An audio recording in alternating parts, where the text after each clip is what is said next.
Hello friends, how are you all right जी। आज मेरे पास बहुत ज़्यादा मैसेजेस आ रहे हैं कि उन लोगों के जो हील्स हैं यहाँ पे बहुत ज़्यादा पेन है कि जो ही वो अपने पाँव को ज़मीन पे रखते हैं तो उनके यहाँ पे स्पेशली हील में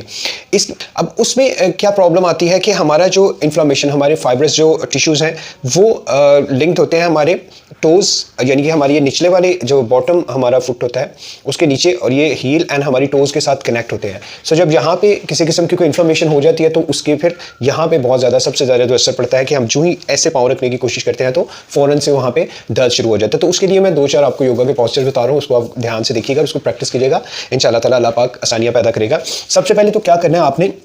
इस तरह से आप कोई बॉल ले लीजिएगा। आपके पास कोई बॉल होगी घर में, तो उसमें आपने क्या करना है कि इस तरह से आपने, अगर आपको नज़र आ रहा है, यहाँ से आपने इसको शुरू करना है अपनी टोज़ से और यहाँ पे इसको आपने ऐसे लेके आना है।